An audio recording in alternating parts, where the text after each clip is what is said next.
I've trained calisthenics for 10 years. I've solely focused on strength. But what's on the other side? What can we learn from endurance? This is my journey to running a 70-kilometer ultramarathon in Japan.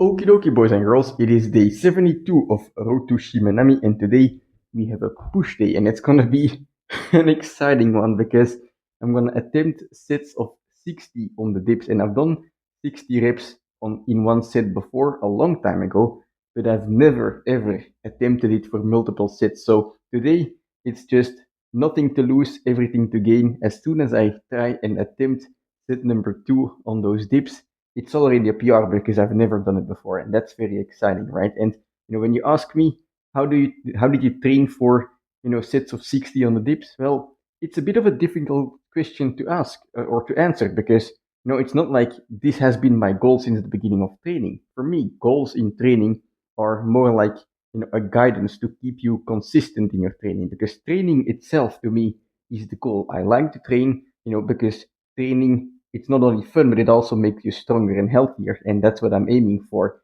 And so these goals along the way, whether it's achieving the full planche or doing a lot of dips or running a full marathon or even an ultra marathon, right? All of these things, like, people oftentimes look at goals, I feel like, as the destination, but I think they're more of a bit of a passing through point, like a checkpoint along the way to keep yourself in check, to have yourself stay consistent, to have something to aim for, because as long as you're aiming for something, you're gonna get stronger, you're gonna make progress. And that's the same with everything in training. Of course, when I started training, I was looking at La Rosa and Zoran Pestrek, if you know those guys, doing full planches and one-arm planches, and I was dreaming about it.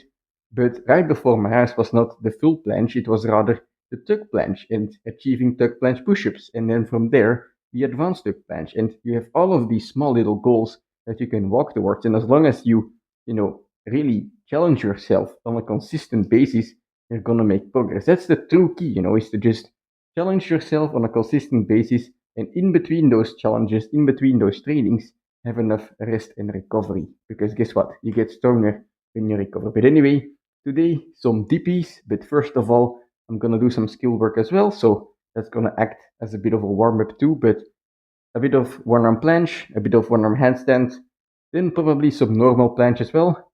And then, in the second half, we're gonna get a sick pump. Let's go.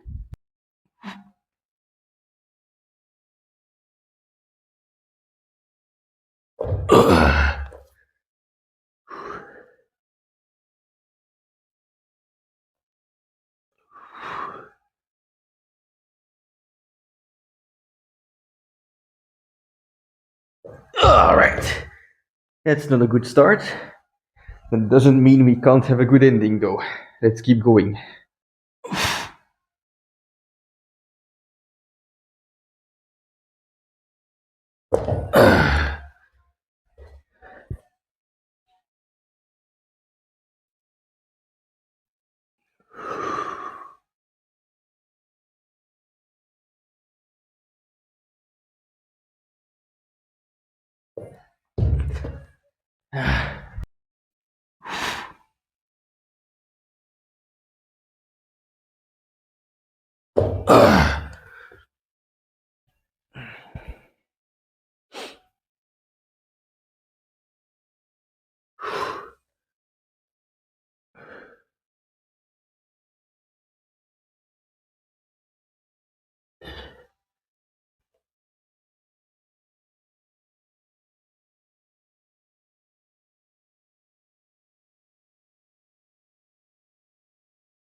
Okie dokie, I'm feeling quite heavy today, but to every negative thing, there's also a positive side, because guess what? I feel heavy, that means I get to do some weighted training today. I'm not feeling heavy for no reason. I've been trying to, gain back the weight I lost over the past couple of days, eating tons of food, and well, some of it is still sitting in my belly, which there is no difference between the weight of food sitting in your stomach and one of these things you wrap around your legs. So that means today I get to do some weighted training, even though it doesn't look like it, but I guess it's just whatever you make of it. So let's do a couple sets of planche.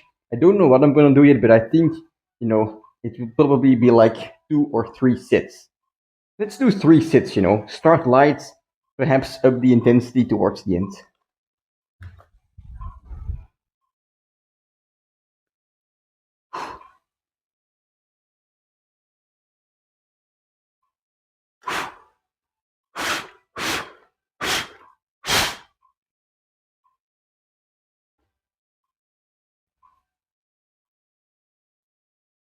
Ah, ah, feeling heavy, but I feel like it was okay.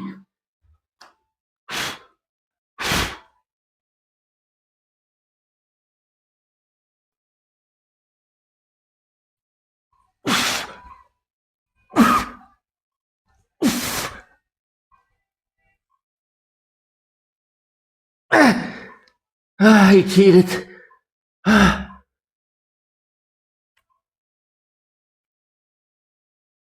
Not on that one though.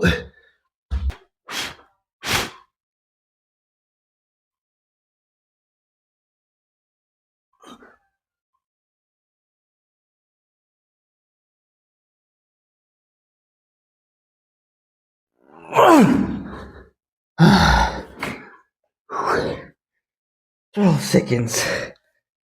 Not the best, but not bad, I guess, after the previous sets. And waited, of course.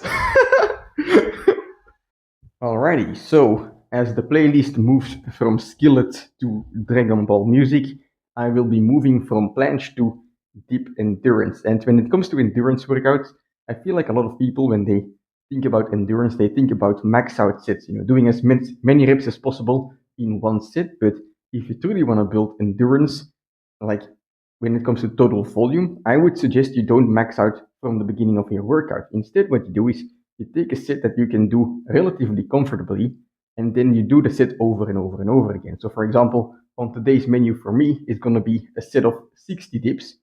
That's going to be quite fine, I believe, but I'm going to do that set multiple times, at most 10 sets, and it's going to be harder and harder every time. And what you're doing by this is you're building more general volume, because if you, in the first set, you max out, let's say you can do 50 dips, right? And then the next set, you max out again, but you're already tired from the previous one. So perhaps you can do 30 and then 20. You're going to be gassed out quite quickly. But if you start kind of moderate, right? You have some power in reserve. You can kind of take you will be able to recover better, and you can stay active longer into your workout, doing more total volume, which is going to result in better endurance gains. But don't get me wrong, at the end of the workout, it is going to feel like you're going to your maximum. It's just with less of you're already tired at that point, and you've already done some volume. So that's what I'm going to do today. I think I mentioned it already. 10 sets of 60 dips is the goal. One set every 3 minutes. If you do like EMOM style, every minute on the minute, you can even do like 20 or 30. Or I've seen people do 60 sets, 1 hour of EMOM. If you take more rest time, or even just like one set every 3 minutes, 5 sets is fine as well. But I would say do multiple sets and don't max out from the start. But anyway, let's get started. The minimum goal is 5 sets. I would be happy with that, but of course, I'm gonna aim for 10.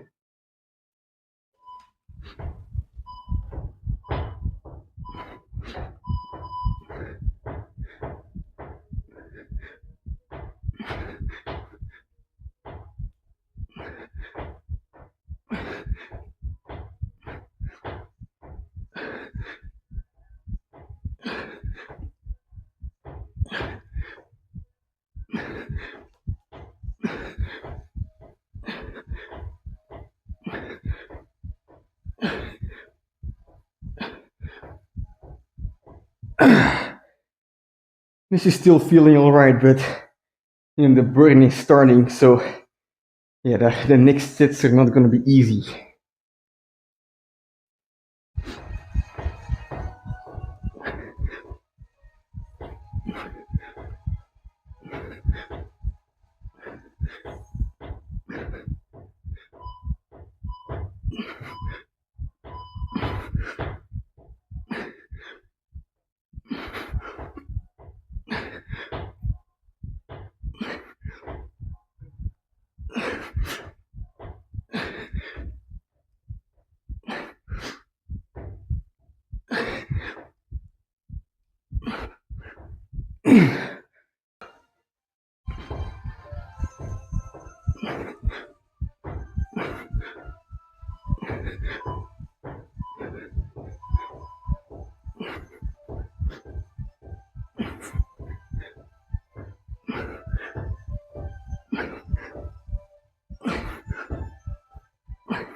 Okay, 45.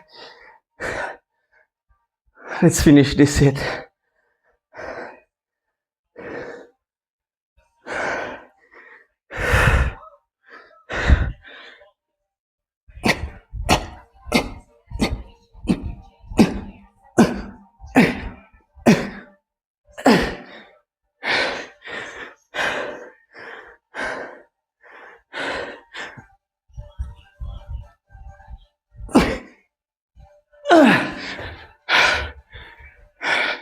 Okay, so I've had about 6 or 7 minutes of rest already, but my energy has just been sapped away from those sets of 60. Although 6 sets, I think I cannot complain. That was my, my minimum goal achieved of 5 sets. So yeah, I think I can be satisfied with this one. However, 6 or 60 times 7, that's 420. I'm gonna try and get 80 more reps in total, so that I can get to that magical 500 amount of reps. But yeah, it's gonna be tough.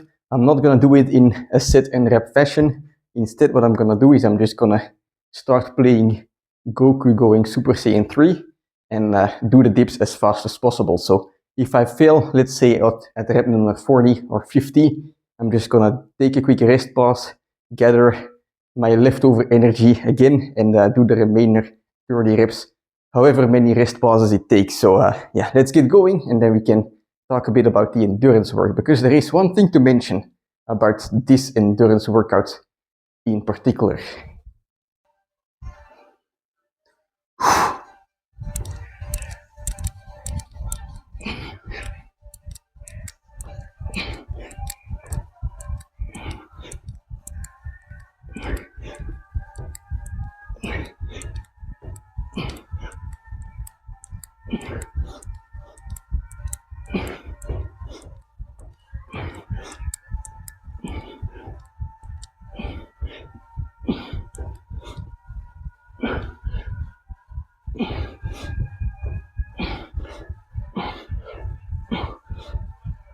All